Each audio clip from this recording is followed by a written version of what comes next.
Bismillahirrahmanirrahim. Alhamdulillah wassalatu wassalamu ala Rasulillah wa ala alihi wa sahbihi wa man walah. Tsumma amma ba'd. Qala Abu Sa'id rahimahullah, Al-Imam Ad-Darimi setelah menjelaskan tentang akhir kesudahan Al-Ja'd bin Dirham yang dihukum mati atas kemurtadan dia yang mencetuskan gagasan dan pemikiran Al-Jahmiyah. Kemudian Al-Imam Ad-Darimi rahimahullah berkata, "Tsumma lam yazalu ba'da dzalika maqmu'ina adillatan madhurin." Kemudian senantiasa mereka Al-Jahmiyah setelah peristiwa tersebut maqmu'in, hina dina, rendah mereka, tersisihkan karena berita akan kesesatan mereka dan dampak akhir kesudahan tokoh mereka ini menjadi perbincangan luas kaum muslimin di waktu itu. Hatta kana al-anu bi akhirah haitsu qallatil fuqaha wa qubidal ulama wa da'a ilal bid'i du'atud dalal. Sampai di masa-masa setelah itu ketika jumlah para fuqaha menjadi sedikit dan dijabut para ulama, dimatikan, diwafatkan para ulama, mulailah ahlul bid'ah menyerukan kebid'ahan mereka, para du'atud dalal. Sedikitnya jumlah para fuqaha dan diwafatkan para ulama, mulai muncullah para penyeru kesesatan mempropagandakan dan menyajikan kebid'ahan-kebid'ahan mereka. Fashadda dzalika tam'a kulli muta'awwidzin fil Islam.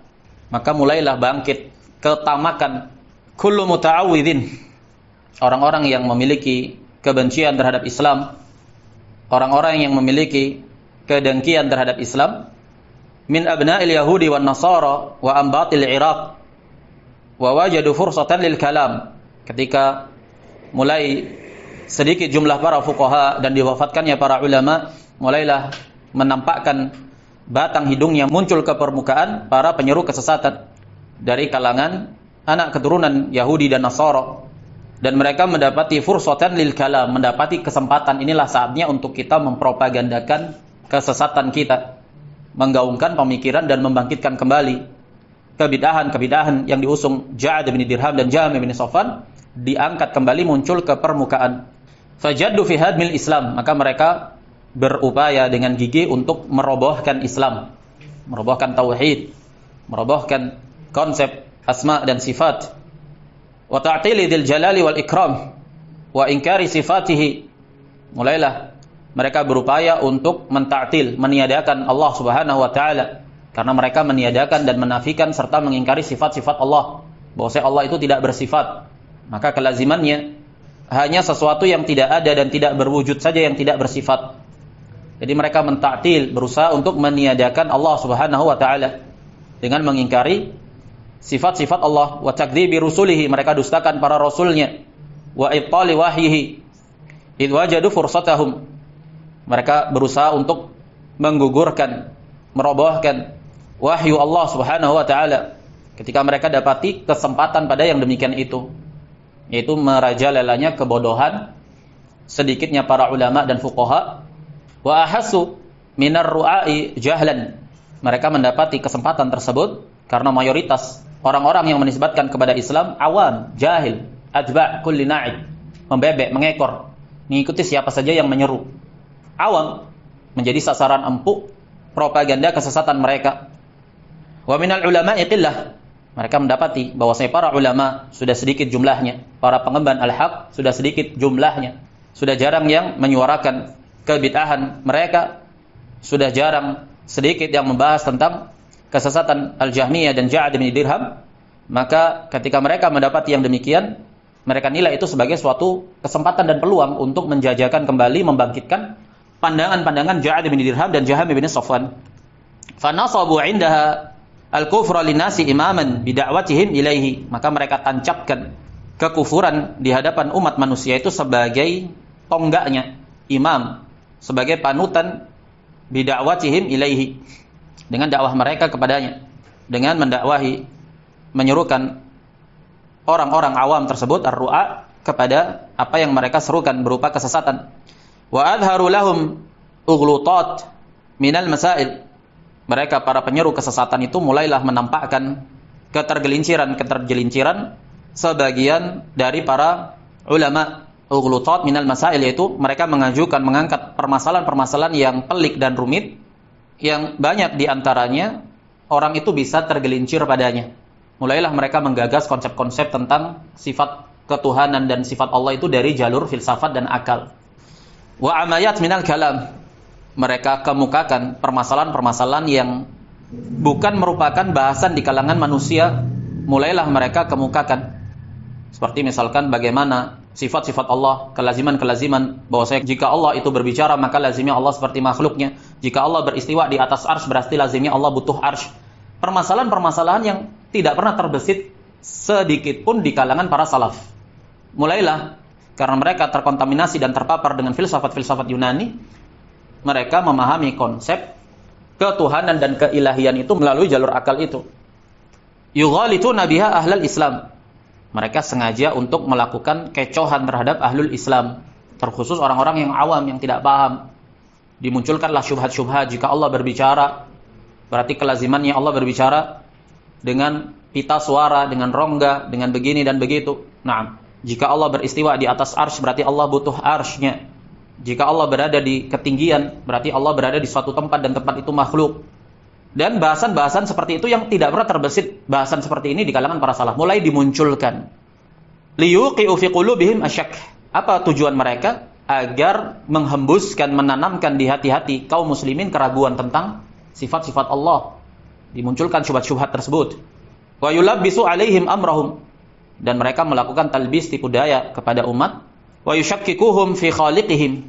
Menumbuhkan keraguan pada diri umat tentang sang penciptanya. Mulailah berbicara tentang sifat-sifat Allah dari jalur filsafat. Dinafikan sifat-sifat Allah subhanahu wa ta'ala padanya. Muqtadina bi a'immatihim al-aqdamin. Mereka semua para du'atul dhalal, penyeru kesesatan itu, mengikuti jejak langkah, mengambil contoh dari para tokoh-tokoh mereka, para imam-imam mereka yang terdahulu. Itu Ja'ad bin Dirham, Jaham bin Safwan, dan yang sejalan dengan mereka. Alladzina qalu in hadza illa qaulul bashar. Yang mana mereka mengatakan in hadza, sesungguhnya Al-Qur'an itu hanyalah ucapan manusia dari kalangan kufar Quraisy. Nah, karena Al-Ja'ad bin Dirham dan Jaham bin Safwan ini mengikuti jejak kufar Quraisy sebagaimana telah berlalu dalam bahasan yang lalu di pertemuan sebelumnya, bahwa saya penafian mereka terhadap Al-Qur'an sebagai kalamullah dan mengatakan bahwa Al-Qur'an adalah makhluk, ini serupa dengan pandangan dari kafir Quraisy, dari kufar Quraisy yang mengatakan bahwasanya apa yang dibawakan oleh Nabi Muhammad SAW itu qaulul bashar. In hadza illa ikhtilaq. Tidaklah Al-Qur'an itu kecuali sesuatu yang diada-adakan, direkayasa, diformulasikan oleh Muhammad SAW. Berarti itu adalah gagasannya, ucapannya dari Muhammad SAW. Dan Muhammad SAW adalah seorang makhluk manusia. Berarti Al-Qur'an itu adalah makhluk serupa. Kemudian Al-Imam Ad-Darimi mengatakan, "Fahina ra'ayna dzalika minhum." Maka ketika kami dapati, kami saksikan fenomena yang demikian itu dari mereka para ahlud dhalal. Di sini Al-Imam Ad-Darimi ingin mengemukakan sebab kenapa risalah kitab ini ditulis. Sebabnya apa? Beliau dapati apa yang ada di dunia dakwah berupa ditebarkannya propaganda pemikiran sesat ini, dibangkitkannya kembali pemikiran Jahmiyah.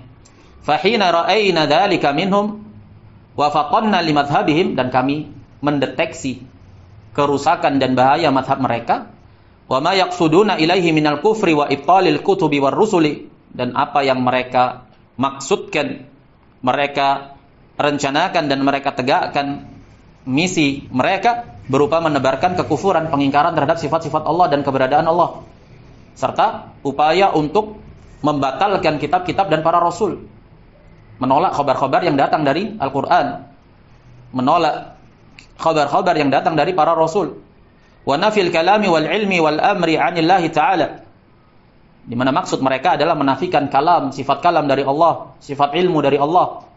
Naam. Ra'ayna an nubayyina min madzahibihim rusuman minal kitabi was sunnah wa kalamil ulama. Maka kami memandang, kata Imam Ad-Darimi, perlunya bagi kami untuk menjelaskan, membongkar dan menyingkap kedok mazhab-mazhab mereka dari Al-Qur'an dan As-Sunnah dan kalam para ulama. Ma yastadillu bihi ahlul ghaflati minan nasi ala su'i madhhabihim, yaitu sesuatu yang dapat digunakan sebagai dalil, senjata untuk mengenali jelek dan busuknya mazhab mereka. Ahlul ghaflah dari kaum muslimin yang awam tadi, yang mudah untuk terombang-ambing dan dihembuskan oleh propaganda mereka. Maka disajikan kitab ini oleh Imam Ad-Darimi rahimahullah, menyibak dan membongkar kedok kesesatan mereka agar ahlul ghaflah, orang-orang awam yang tidak cermat, tidak tanggap terhadap propaganda kesesatan mereka, dapat mengenali jeleknya mazhab mereka. Fayahdaruhum ala anfusihim, setidaknya agar mereka dapat menaruh kewaspadaan terhadap diri-diri mereka. Agar orang-orang awam, agar umat itu dapat menaruh kewaspadaan untuk diri-diri mereka, wa ala auladihim wa ahlihim, dan agar bisa membentengi akidah anak-anak mereka dan keluarga mereka. Ya ayyuhalladzina amanu qu anfusakum wa ahlikum nar. Setidaknya itu kita mempelajari akidah yang benar. Naam, agar kita bisa membentengi diri-diri kita sendiri, anak-anak kita dan keluarga-keluarga kita. Tidak peduli bagaimana respon dari orang di luaran sana, kita serukan kebenaran senantiasa. Kita sampaikan kebenaran al-haq, kita jaga anak dan keluarga kita dari kesesatan. Nah, peduli orang mau terima, orang mau tidak terima, responnya positif, responnya negatif, ada ala Allah. Kesesatan, sesesat apapun selalu pasti ada pengikutnya. Nah, apalagi kesesatan yang dibungkus dengan al-haq. Nah, dengan retorika, akan lebih banyak lagi yang tersesat. Yang jelas-jelas sesat, gamblang seterang matahari di siang bolong saja masih ada pengikutnya. Nah, maka dari itu kita terus suarakan al-haq, kita sampaikan al-haq. Dan kita tidak dituntut untuk memuaskan orang dengan argumentasi kita, karena al-haq itu jelas. Al-hujjah telah tegak dengan Al-Quran dan As-Sunnah. Nah, tidak dituntut kita harus benar-benar membuat orang itu puas dengan paparan-paparan argumentasi yang diambil dari Al-Quran dan As-Sunnah, karena syubhat selalu ada. Tapi penting untuk kita mempelajari akidah kita, setidaknya kita menyelamatkan diri-diri kita dan keluarga kita. Wa yajtahiduna fir raddi alaihim muhtasibina munafihina an dinillahi ta'ala talibina bihi ma indallah. Naam, kita sampaikan al-haq, kita dakwahkan, bersungguh-sungguh kita dalam membantah pemikiran-pemikiran yang mereka sajikan. Muhtasibin, kita harapkan wajah Allah subhanahu wa ta'ala, kita harapkan pahala dari Allah, bukan penilaian manusia. Tidak peduli manusia terima, tidak terima, merespon kita dengan positif atau dengan negatif. Al-haq telah tersampaikan, al-hujjah telah tegak. Naam, suarakan saja dan terus suarakan, bantah segala kebatilan. Naam, dan itu tanggung jawab setiap individu muslim yang memiliki ilmu berkaitan dengan penyimpangan, berkaitan dengan kesesatan. Jangan hanya diam. Muhtasibin, naam, mengharap pahala dari Allah. Munafihina an dinillah, melakukan pembelaan perjuangan kepada agama Allah. Ya ayyuhalladzina amanu in tansurullaha yansurkum wa yutsabbit aqdamakum. Wahai orang-orang yang beriman, jika kalian menolong Allah, Allah akan menolong kalian. Upayakan, perjuangkan agama Allah ya akhi. Naam. Ketika antum memperjuangkan agama Allah, Allah akan kokohkan hati-hati antum. Allah akan kokohkan kaki-kaki antum tegar di atas akidah yang benar. Talibina bihi ma indallah. Semua itu dilakukan dalam rangka mengharap apa yang ada di sisi Allah berupa kecintaan dan keridhaannya. Naam. Siapa saja yang mengetahui permasalahan akidah, dan kita telah tahu bahwasanya permasalahan keilmuan dan pengetahuan ada yang sifatnya darurat, kadar minimal yang harus dimiliki setiap individu muslim. Seawam-awamnya orang muslim, untuk dia dapat dikatakan sebagai muslim, dia harus punya kadar ilmu tentang la ilaha illallah.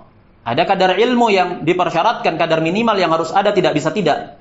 Maka yang namanya awamnya kaum muslimin, itu sudah pasti dia harus punya kadar ilmu. Tidak mungkin orang awam dikatakan awamnya muslimin, kemudian tidak tahu sama sekali permasalahan agama. Ada bukan muslim, tidak tahu tentang hak Allah yang paling besar, yaitu la ilaha illallah, la ma'buda bihaqqin illallah.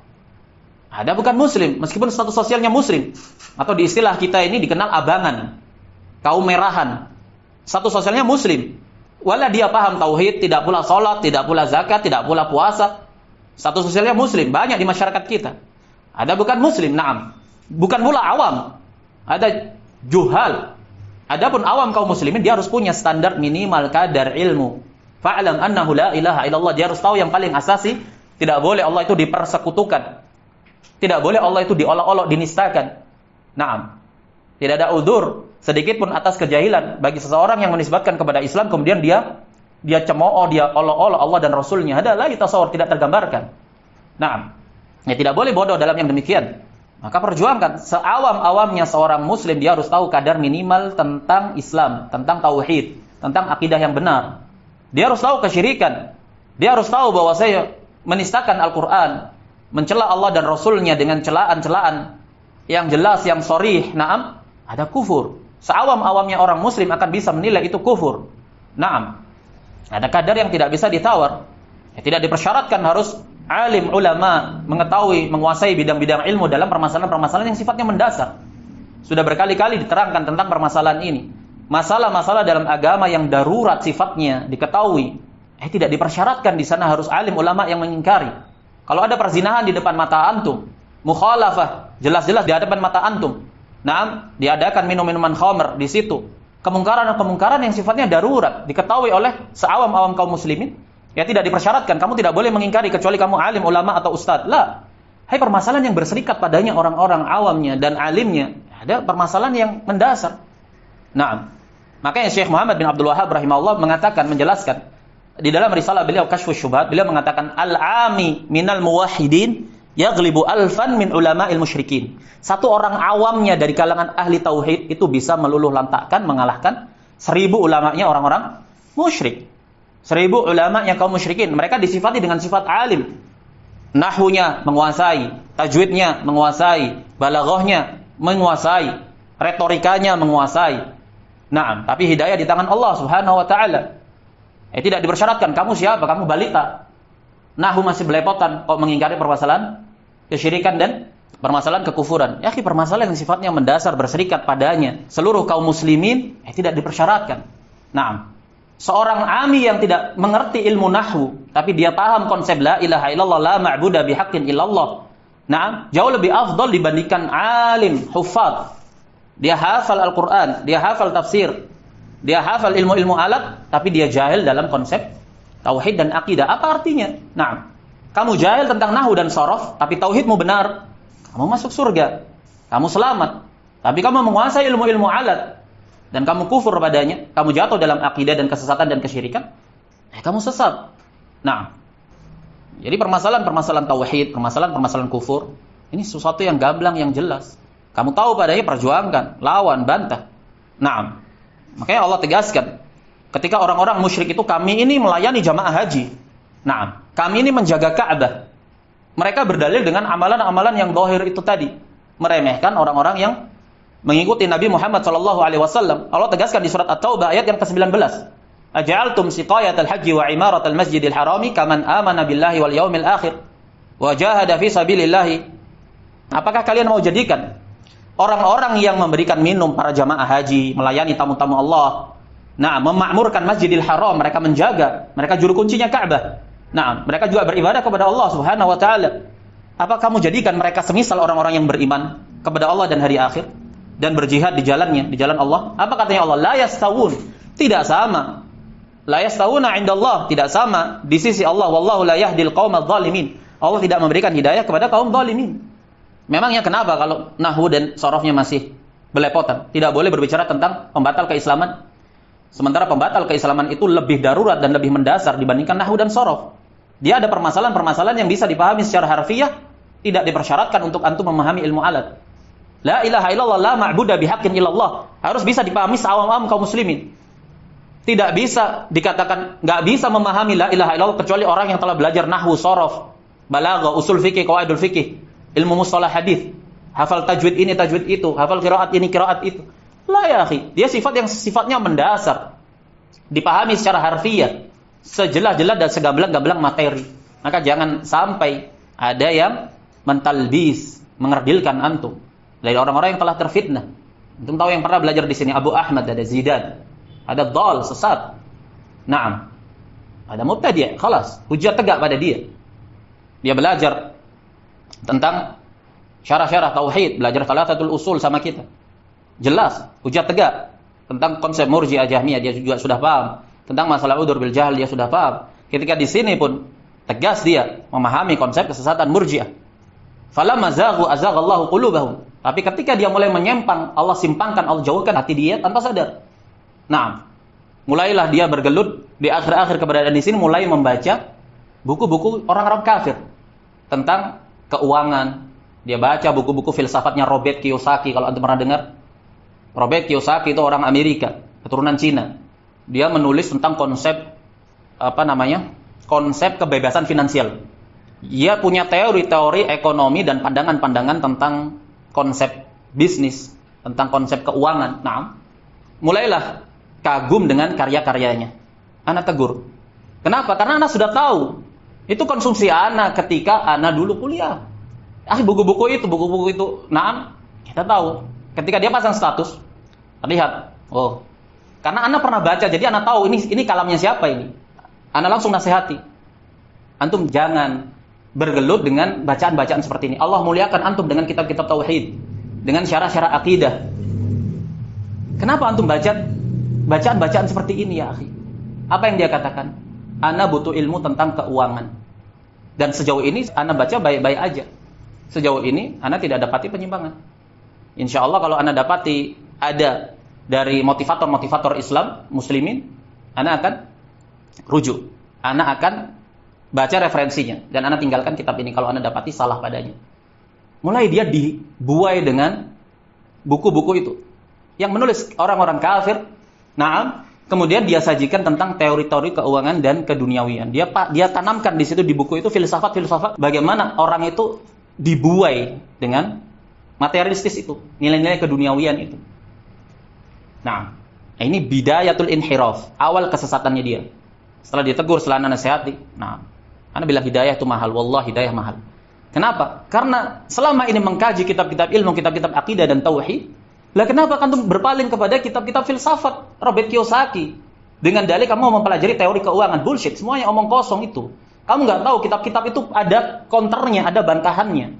Orang yang baca kitab-kitab itu dia akan punya paradigma bahwa semua orang-orang yang bekerja pegawai itu orang-orang rendah, budak. Kalian diperbudak. Intinya dia larut dalam bacaan-bacaan seperti itu. Falamma zaghu azaghallahu qulubahum. Ya kufrun ni'mah. Kamu enggak sadar nikmat ketika kamu baca masalah tauhid, masalah akidah. Kamu melirik kepada bahasan-bahasan seperti itu, apa jadinya? Ditambah lagi kemudian bergaul dengan orang-orang yang serupa dengan pemikiran murji'ah itu tadi. Mulailah dia larut dalam situ. Dia enggak 1 hari, 2 hari, dia bertahap. Terkikis sedikit demi sedikit, sedikit demi sedikit. Semakin sesat akhirnya, menebarkan syubhat. Bantah. Jangan diam antum. Nah, jangan sampai ana berhusnudzon pada dia. Ana suruh dia untuk membantu dalam mengajar. Kenapa? Bukan ana anggap dia yang paling pintar lah. Karena ana anggap dia satu-satunya yang telah berkeluarga. Ana kedepankan dari sisi usia itu saja. Nah, lemah secara mental. Jadi kalau antum dapati mulai dia menebarkan kesesatan pemikiran-pemikirannya, bantah, luruskan. Tanggung jawab antum itu.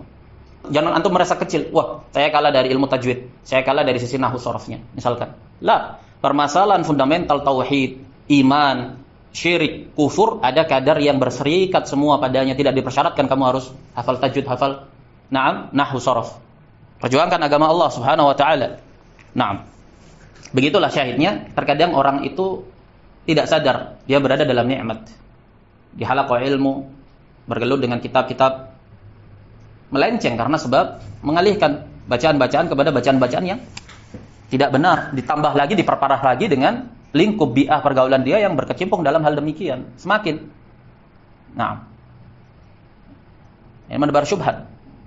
Jangankan yang baru belajar, selesai 1-2 kitab. Yang alim ulama saja bisa melenceng. Jadi hidayah itu mahal ya akhi. Nah, ciri kasalaf, yajtahiduna fi raddi alaihim. Siapa yang mampu untuk membantah penyimpangan-penyimpangan, kebid'ahan-kebid'ahan, tampil. Nah, sampaikan. Wah, kamu masih bodoh dalam nahwu sharaf. Nahwu sharaf permasalahan lain ya akhi. Masalah tauhid dan iman dan kufur, permasalahan yang sifatnya darurat. Ini masalah besar. Ada masalah besar. Kamu enggak layak berbicara padanya. Kalau ini masalah besar, berarti dikedepankan masalah besar terlebih dahulu. Kamu harus perhatikan dan taruh keseriusan dalam mempelajari perkara yang besar ini karena ketergelinciran padanya, ketergelinciran kepada kebinasaan. Nah, jadi Al-Imam Ad-Darimi di sini menjelaskan tentang latar belakang kenapa beliau menulis ini. Mulai munculnya, dibangkitkan kembali yang tertidur dari pemikiran Jahmiyah dan Ja'd bin Dirham. Karena setelah peristiwa disembelihnya Ja'd bin Dirham, kan gonjang-ganjing di dunia Islam. Jatuh benar-benar kerdil mereka, hina dina. Sebagaimana disebutkan oleh Al-Imam Ad-Darimi, maqmu'ina adillatan madhurin. Tersisihkan, tercampakkan mereka. Sampai ketika ada kesempatan mereka mulai timbul, menggagas kembali, membangkitkan kembali. Mirip dengan apa yang ada di masa ini. Dibangkitkan kembali pemikiran-pemikiran Murji'ah Jahmiyahnya Dawud bin Jirjis. Dihembuskan kembali di masa ini. Dengan konsep yang sama dan serupa, menunggangi kalam-kalamnya para a'imah seperti Syekhul Islam Ibnu Taimiyah. Nah, mereka tidak menjamak semua kalam yang ada, tapi mengambil yang mutasyabih dan tidak mengembalikan kepada yang muhkam. Wa qad kana man madha min as-salafi yakrahuna al-khawdha fi hada wa ma ashbahahu. Dan dahulu para salaf yang telah berlalu dari kalangan para sahabat dan tabi'in, mereka membenci membahas permasalahan ini dan yang semisalnya. Permasalahan berkaitan dengan membahas tentang konsep ketuhanan. Wa qad kanu ruziqul afiyata minhum, dahulu mereka para salaf diberi anugerah rizki berupa afiat dari pemikiran-pemikiran yang menyimpang tersebut. Wa tulina bihim inda durusil Islam, dan kita ditimpa musibah bala dengan mereka para pengusung kesesatan ketika mulai terlupakannya, terkikisnya Islam. Ini pandangan Al-Imam Ad-Darimi di abad kedua Hijriyah. Beliau memahami mulai Islam itu terkikis. Maka bagaimana jika beliau melihat apa yang ada di zaman kita sekarang ini? Nah, ketika mulai terkikis Islam, mulai muncul, maka bermunculanlah para pengusung kesesatan, wadihabil ulama, dan wafatnya para a'immah dari kalangan tabi'it tabi'in. Falam najid buddan min anna rudda ma atau bihi minal batil bil haqq. Maka tidak ada pilihan lagi kecuali melakukan bantahan, sanggahan terhadap kebatilan-kebatilan mereka. Waqad kana Rasulullah sallallahu alaihi wasallam yatakhawafu ma ashbaha hadza ala ummatihi. Dan dahulu Rasulullah sallallahu alaihi wasallam itu sangat mengkhawatirkan, menakutkan apa yang serupa dengan ini terjadi pada umatnya. Makanya beliau mengatakan inna akhwafa ma akhafu alaikum a'immatul mudillin. Sesungguhnya yang paling mengkhawatirkan dari perkara-perkara yang mengkhawatirkan aku pada kalian itu adalah para a'immatul mudillin, para imam-imam yang sesat. Perhatikan bagaimana mereka itu tersifati dengan sifat imamah. Mereka punya ilmu, mereka punya value, mereka punya fasahah, kefasihan, mereka punya retorika, mereka punya ilmu-ilmu untuk mereka sajikan sebagai tipu daya, kamuflase bagi umat. Padahal di balik itu ada racun berupa pemikiran sesat yang mereka sajikan, yang ingin mereka tebarkan. Rasul mengatakan a'immatul mudillin, para imam-imam sesat. Kalau orang sesat, orang bodoh, orang jahil, bagaimana bisa jadi imam? Tidak mungkin. Mereka bisa jadi imam terdepan karena mereka punya sesuatu untuk mereka jual, untuk mereka sajikan. Sehingga dengan itu mereka menipu umat. Punya modal mereka untuk menyesatkan. Karena kalau orang bodoh, orang rendahan, ya tidak akan ditoleh. Disifati dengan a'immah karena mereka diikuti oleh banyak orang. Nah, untuk diikuti oleh banyak orang, dia harus punya nilai, punya value tadi, yang bisa menyesatkan umat sehingga tersesat dan tertipu darinya banyak umat. Seperti inilah yang dikhawatirkan oleh Rasulullah SAW. Pandai bersilat lidah, berretorika, berfilsafat, bermantik dalam bahasa mereka. Wa yuhadziruha iyyahum. Dahulu Rasulullah SAW memperingatkan dari yang demikian itu, memperingatkan umatnya. Tsumma sahabatu ba'dahu wat tabi'un. Kemudian para sahabat dan para tabi'in setelahnya. Makhafata an yatakallamu fillahi wa fil Qur'ani bi ahwa'ihim fayadillu. Mereka semua, para sahabat dan tabi'in, mengkhawatirkan untuk berbicara tentang Allah dan tentang Al-Quran dengan hawa nafsu mereka, sehingga mereka sesat. Mereka khawatir untuk melakukan takwil, menyelewengkan permasalahan-permasalahan yang jelas di dalam Al-Quran. Wa yatamarau bihi ala jahlin fayakfuru. Para sahabat, para tabi'in itu khawatir, mereka takut untuk melakukan jidal, mempermasalahkan dan memperdebatkan Al-Quran, memperdebatkan tentang Allah ala jahlin, di atas kebodohan. Sehingga konsekuensinya apa? Fayakfuru. Sehingga dengan itu mereka bisa kafir dan tidak lantas kemudian diberi udzur atas kejahilan mereka. Siapa yang memerintahkan antum untuk berbicara tentang Allah dengan perkara yang tidak ada dasarannya dari Al-Quran dan As-Sunnah?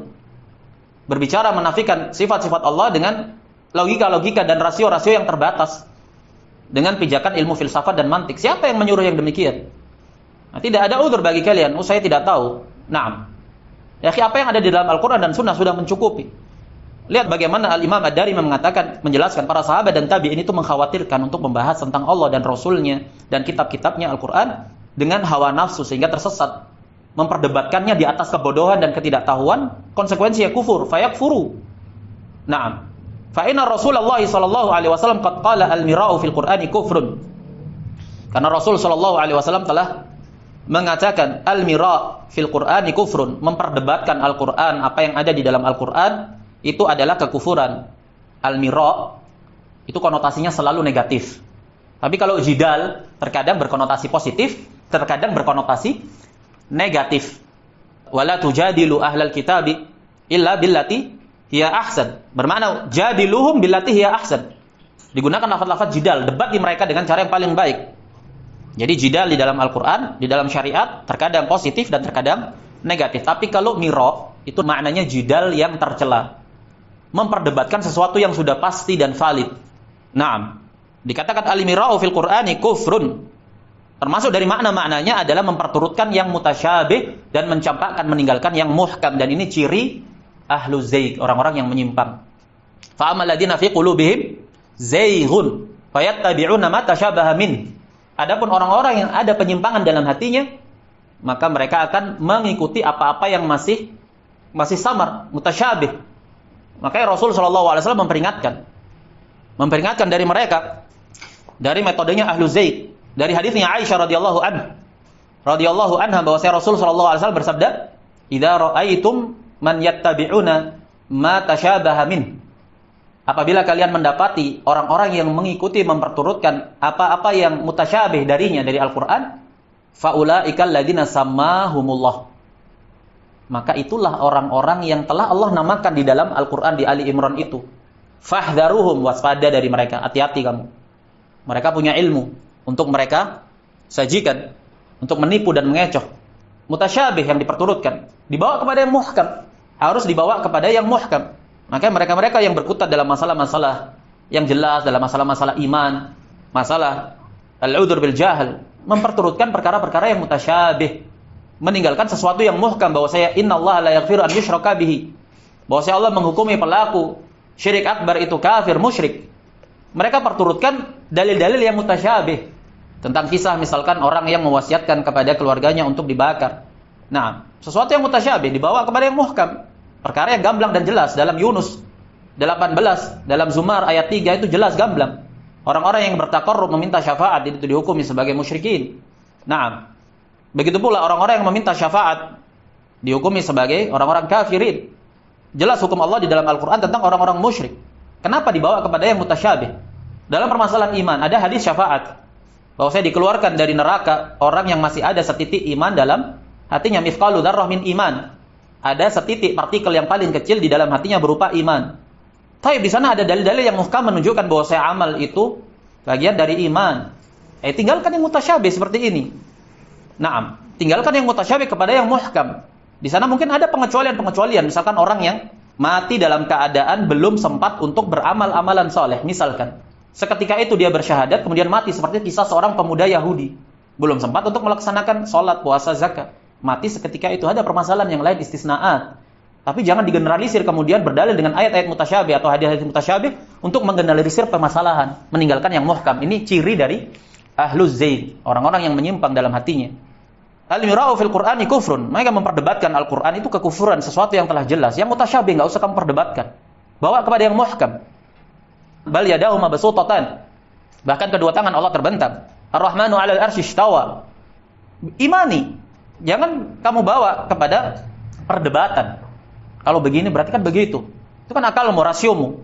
Kamu dituntut untuk mengimani Al-Qur'an itu turun dalam keadaan berbahasa Arab. Ya sudah dipahami sesuai dengan bahasa Al-Qur'an itu. Diturunkan di atas bahasa Arab. La'allakum ta'qilun, agar kalian itu bisa memahaminya. Diturunkan Al-Qur'an itu dengan bahasa yang bisa dipahami manusia, agar kalian bisa memahaminya secara harfiahnya, secara maknanya. Di sana ada permasalahan-permasalahan yang kompleks. Ada permasalahan-permasalahan yang sifatnya mendetail, muhkam. Maka dipahami, dibawa kepada yang jelas, yang muhkam. Adapun memperdebatkannya dengan ayat-ayat mutasyabih atau terkadang fatwa ulama sendiri. Nah, terkadang ada yang mujmal, ada yang mufassal terperinci, ada yang mutasyabih, ada yang muhkam. Likulli maqamin maqal. Kadang ulama tertentu berfatwa di suatu situasi, kondisi, ruang dan waktu. Audiensnya siapa, dia berfatwa seperti itu. Naam, konteksnya bagaimana, suasananya. Naam, harus dipahami secara utuh. Lihat kalamnya yang lain di ruang dan waktu yang berbeda. Setelah itu ditimbang, dikembalikan kepada asal permasalahan. Sehingga tidak terombang-ambingkan oleh fatwa. Kadang ulama satu ulama yang sama bisa punya dua fatwa yang seakan-akan bertabrakan. Nah, jadi tidak bisa berpegang dengan satu kemudian mencampakkan yang satu yang muhkam. Ini ciri-ciri ahluz zaid.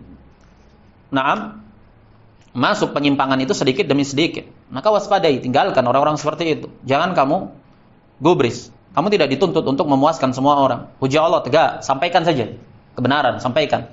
Nah, apa yang batil tampak di mata antum, ingkari, jangan diamkan. Nah, wa hatta anna ba'dahum kanu yattaquna tafsirahu. Bahkan dahulu para ulama salaf, para sahabat, para tabi'in itu berhati-hati, khawatir dari menafsirkan Al-Qur'an. Nah, makanya tidak ada tafsir sahabat. Kitab-kitab tafsir baru datang setelah generasi sahabat. Karena jelas bagi mereka. Nah, secara harfiah, secara makna jelas, tidak pernah mereka mempertanyakan tentang makna istiwa, tentang makna sifat-sifat Allah Subhanahu wa taala, jelas semuanya. Li'anal qaila fihi innama yaqulu 'ala Allah. Karena orang yang berbicara tentang Al-Qur'an berarti dia sedang berbicara tentang Allah Subhanahu wa taala. Jangan asal bicara, harus pasti. Nah, qala Abu Bakar As-Siddiq radhiyallahu anhu. Abu Bakar As-Siddiq radhiyallahu anhu berkata, "Ayu ardin tuqilluni wa ayu sama'in tudhilluni idza qultu fi kalamillahi ma la a'lam." Bumi mana yang akan aku pijak? Langit mana yang akan menaungiku jika aku berbicara pada kalam Allah perkara yang aku tidak ketahui? Nah, wa su'ila Abidatus Salmani an syai'in min tafsiril Qur'an. Abidah As-Salmani, muhaddits kabir. Faqala ittaqillaha wa 'alaika bis-sadad. Bertakwalah kalian kepada Allah dan berpeganglah kalian dengan as-sadad, keistiqomahan, kelurusan. Faqad dhahaba alladziina kanu ya'lamuna fi ma unzilal Qur'an. Karena telah berlalu, telah wafat orang-orang yang dahulu itu mereka mengetahui pada apa Al-Qur'an itu turun, berkaitan dengan apa, membahas apa, momennya apa, mereka tahu, sahabat. Mereka sudah wafat semua. Apa maksudnya di sini? Kif haitsu waqafal qaum. Sudah kamu berhenti sesuai dengan kaum itu berhenti. Kamu enggak usah mengada-ngadakan gagasan baru dan pandangan-pandangan baru tentang konsep Islam. Sudah berhenti saja di atas fahmus sahabat, fahmus salaf. Jangan kamu ada-adakan sesuatu di agama ini, sesuatu yang menyelisihi apa yang mereka dahulu di atasnya. Mereka tidak pernah membahas konsep asma wa sifat dengan metode bahasan-bahasan ahli filsafat yang datang belakangan. Kenapa? Naam, kalian membahasnya, sudah, jangan, tinggalkan. Jadi penting, fahmus salaf. Seorang dikatakan salafi karena dia ittiba kepada cara pandang dan pemahaman salafus saleh para sahabat terhadap konsep syariat. Maka Imam Ahmad lebih mengedepankan qaulu sahabi dibandingkan qiyas. Naam. Ada muhim. Jangan nanti berhujjah orang-orang yang mendakwakan di atas manhaj salafi, aqidatus salaf, mengikuti salafus saleh, kemudian mereka memahami konsep salafiyah dari diri mereka sendiri, meninggalkan fahmus salaf, fahmus sahabat. Sahabat memahami seperti ini, tidak didapati padanya khilaf. Tidak ada yang menyelisih pendapat kedua dari sahabat yang lainnya. Berarti dia ijma' qat'i atau dhanni atau sukuti. Tidak diketahui adanya yang menyelisihi pandangan salah seorang sahabat. Khalas ya akhi, fahmuhum muqaddam. Pemahaman mereka lebih dahulu dibandingkan pemahaman orang-orang belakangan terhadap tekstual dhahir. Orang-orang yang menyerukan ittiba'us salaf di masa ini, kita berpegang dengan Al-Qur'an dan As-Sunnah ala fahmi salaf. Embel-embelnya ala fahmi as-salaf. Tapi mereka katakan nggak ada dalilnya. Mereka lebih mengedepankan dohirnya nas. Khalas, nggak ada dalilnya. Al-Quran mengatakan begini, As-Sunnah mengatakan begini. Adapun pemahaman sahabat ini menyelisih konsep dohirnya. Mana yang lebih dikedepankan? Pemahaman orang-orang belakangan terhadap konsep salaf atau pemahaman sahabat terhadap syariat? Ya jelas, pemahaman sahabat muqaddam. Katanya ala fahmi salaf. Nah, jadi dia lebih dikedepankan pemahaman seorang sahabat ketika tidak didapati penyelisihan dari sahabat yang lain terhadap suatu permasalahan ijtihad, lebih dikedepankan dari pemahaman orang-orang belakangan, sealim apapun dia, terhadap tekstual dhahir.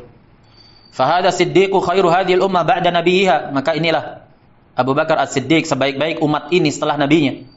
Umat yang paling terbaik, manusia terbaik setelah Nabi Muhammad SAW pada umat ini. Wal khalifatu ba'dahu, beliaulah sang khalifah setelah Nabi Muhammad SAW. Qad syahidat tanzila wa ayana rasul. Beliau menyaksikan turunnya Quran itu prosesnya sejak awalnya sampai akhirnya. Naam, momennya seperti apa? Beliau tahu. Wa ayana rasul, menyaksikan dengan mata kepala langsung. bagaimana Rasul sallallahu alaihi wasallam menerapkan wahyu dari Allah Subhanahu wa taala. Wa alima fima unzilal Qur'an. Beliau juga tahu tentang apa Al-Qur'an ini turun. Naam. Sababun nuzulnya apa, kaitannya apa, bahasannya apa, penerapannya bagaimana. Naam. Illa masya Allah. Kecuali apa yang Allah kehendaki, wa tawaqqa an yaqula fil Qur'an. Makhafata an la yusiba ma anallahu fayahlik.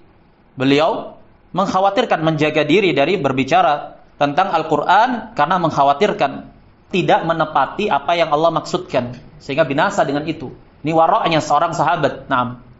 Suma Abidatus Salmani ba'dahu. Kemudian Abidatus Salmani, tabi'in yang mulia, senior dari tabi'in, wa kana min kibari tabi'in, termasuk dari seniornya kibar dari tabi'in. Fa kaifa bihaula'il munsalikhina minad dini wal ilmi? Maka bagaimana dengan orang-orang yang melenceng keluar dari agama itu dan keluar dari ilmu, ilmunya salaf. Naam. Alladzina yanqudunahu naqdan wa yufassirunahu bi ahwa'ihim khilafa ma'ana Allah. Yang mereka membatalkan dengan sebatal-batalnya dan menafsirkan Al-Qur'an dengan hawa nafsu mereka yang menyelisih apa yang Allah maksudkan. Wa khilafa ma tahtamiluhu lughatul Arab, dan menyelisih apa yang bahasa Arab itu mengandungnya dari makna-maknanya. Mereka menafsirkan di luar tata cara dan aturan bahasa Arab. Mereka takwil, mereka selewengkan, di mana bahasa Arab tidak datang menjelaskannya atau menjelaskan dan menerangkan makna-makna yang mereka kemukakan. Inna anzalnahu Qur'anan Arabiyyan la'allakum ta'qilun. Kami turunkan Al-Qur'an itu dalam bahasa Arab. Apa fungsinya? Biar kalian bisa memahami.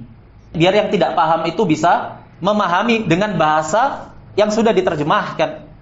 Karena apa? Karena bahasa Al-Qur'an, bahasa Arab bisa diterjemahkan ke bahasa yang lainnya. Berarti bisa dipahami. Dia bahasa manusia.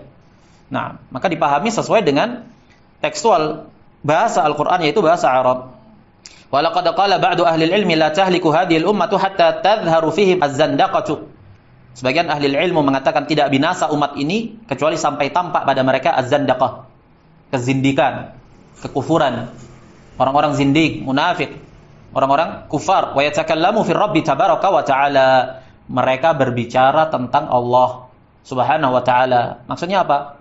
Mulailah mereka gagasan-gagasan dan pandangan-pandangan mengkiaskan af'al Allah, mengkiaskan perbuatan-perbuatan Allah dengan perbuatan makhluk. Kalau Allah beristiwa, berarti masa istiwa seperti manusia butuh kepada arsy? Kalau arsy-nya hilang, jatuh. Kenapa? Karena mereka kiaskan perbuatan Allah dengan perbuatan makhluk. Allah turun ke langit dunia loh. Kalau turun, berarti kayak manusia turun, kayak makhluk turun. Muncul pemikiran-pemikiran mengkiaskan perbuatan Allah dengan perbuatan makhluk dan sifat Allah dengan sifat makhluk. Sifat-sifat dzatiyah Allah Subhanahu wa taala yang Allah kabarkan mereka kiaskan dengan sifat makhluk. Kalau Allah punya tangan, berarti melazimkan memiliki organ, memiliki jasad dan yang selain daripada itu. Jadi mereka berbicara tentang Allah, konsep ketuhanan, konsep ilahiyah dengan metode yang menyelisihi apa yang ada pada salaf. Tidak pernah jadi bahasan salaf, tidak pernah disinggung oleh salaf, mereka berbicara padanya. Mulai menanyakan kenapa Allah mentakdirkan begini dan begitu. Kenapa Allah ciptakan iblis? Kenapa Allah ciptakan pohon? Kemudian Allah larang sehingga Nabi Adam alaihissalam memakan buahnya. Kenapa Allah ciptakan neraka? Kenapa Allah takdirkan kekufuran? Mereka tanya kenapa dan kenapa dan kenapa. Menanyakan perbuatan Allah. Tidak boleh. La yus'alu amma yaf'alu wa hum yus'alun. Allah tidak ditanya kenapa Allah begini dan begitu, kenapa Allah berbuat begini dan begitu. Enggak usah, enggak perlu tanya. Nah, fa'alu lima yurid. Allah melakukan apa saja yang Allah kehendaki. Wa hum yus'alun. Kamu yang makhluk, yang hamba itu yang ditanya. Apa yang sudah kamu lakukan sebagai seorang hamba? Adapun mempertanyakan kenapa Allah mentakdirkan fulan kaya, Allah takdirkan fulan miskin, enggak usah ditanya. Ada takdir Allah Subhanahu wa taala, perbuatan Allah. Nah, jadi seperti itu. Jadi ini awal kisah bagaimana sejarah penulisan kitab ini. Ketika Imam Ad-Darimi rahimahullah mendapati fakta dan fenomena yang ada di masa beliau berupa bangkitnya kembali pandangan-pandangan seorang Ja'ad bin Dirham dan Jahm bin Safwan, mulai ditebarkan, menimbulkan keraguan, menyebar keraguan kepada ar-ru'a. Ar-ru'a, orang-orang yang tidak punya bekal ilmu dan kematangan, mudah diombang-ambingkan. Naam, idan na'jatu al-ajfa'u kanat biqafratin fa ayyana ma tanzil bihi rih ta'dil. Idza kanatil ajfa'u idza kanat an-na'jatu hakala Idza kanatin na'jatul ajfa'u kanat biqafratin fa ayyana ma tanzil bihi rih. Fa ayyana ma ta'dil bihi rihu tanzil. Kalau kambing yang kurus kerempeng itu ada di tanah lapang, na'am, fa ayyana ma ta'dil bihi rihu tanzil. Kemanapun angin menerpa dia akan terbawa angin karena saking kerempengnya itu, na'am. Jadi para ahlud dhalal tampil ke permukaan menimbulkan keraguan terhadap akidah kaum muslimin, terhadap tauhid yang benar, terhadap konsep Islam yang benar. Siapa yang bisa tertipu? Orang-orang yang tidak terbekali dengan ilmu dan kekokohan. Makanya minta sabat, hidayah ada di tangan Allah. Kamu lihat bagaimana orang-orang yang diberi kecerdasan tersesat mengikuti para tokoh-tokoh kesesatan. Ini menunjukkan bahwa hidayah itu bukan dipastikan dengan kecerdasan.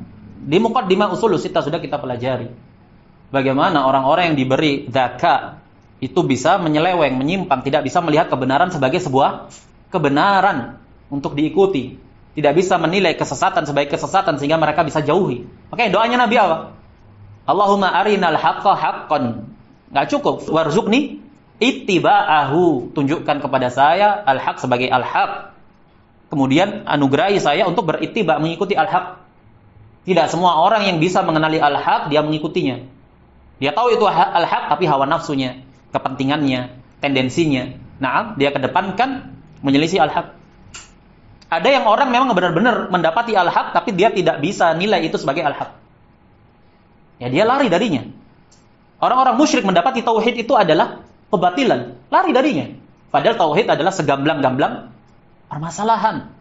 Tapi bersama dengan itu para cendekiawannya Quraisy sesat darinya.